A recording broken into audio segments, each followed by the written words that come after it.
Hello there again, home and family. Welcome back to my kitchen. Today, in honor of our National Smolla Day, which happens to be National Macaroni and Cheese Day, I am going to show you how to make the only macaroni and cheese recipe you will need. And I promise you, you will love every single bite. I apologize, Cameron Matheson, but nothing about this is healthy.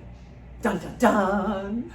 Anyway, so the longest part of this whole process is shredding the cheese. You cannot buy the bagged cheese. They put a sort of coating on top of that cheese, believe it or not. It has a bit of a film on it.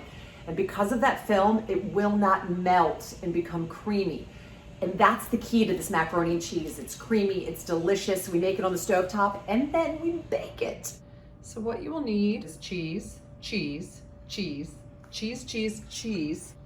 butter, heavy whipping cream, some whole milk. Did I mention cheese? Panko breadcrumbs, olive oil, flour for the roux, and of course, elbow pasta. Now, you want your pasta water to be like the ocean. You want it salty like the sea. So this is where the salt comes in. You're really not gonna add any salt to the recipe. It's all gonna be in the pasta because there's so much salt in the cheese. You do not wanna cook the pasta very long because remember, it's gonna cook again in the oven because we're gonna bake it. So just boil it for about 5 minutes. Wham, bam, we're done. We're gonna drain her and we're gonna set her aside. Now we make the roux. We've melted the unsalted butter. We're gonna slowly whisk in our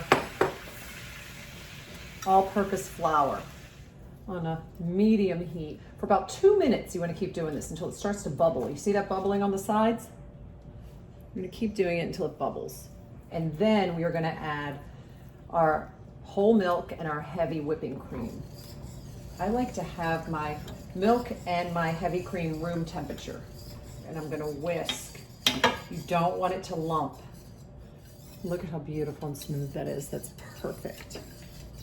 Now when you start adding the cheese, we're gonna add the cheese 2 cups at a time.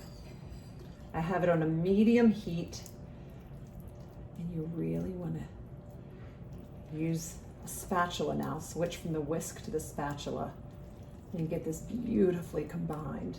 My goodness, it's gonna be a very thick sauce, just so you know, nice and thick and creamy. Don't think you've messed up. It's supposed to be this thick. You don't want it runny. Gosh, look at that. So I've already combined half the cheese sauce with the pasta. You see that on the bottom? It gets a little bit messy and it gets really thick right now, but that's how you want it. So here's our cheese sauce. I'm gonna pour the rest in. You ready for this?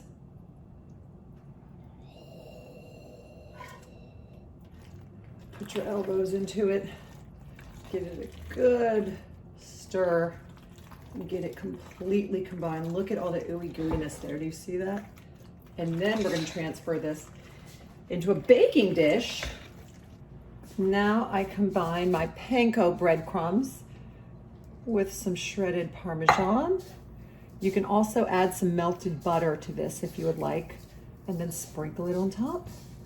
Now in the oven she goes.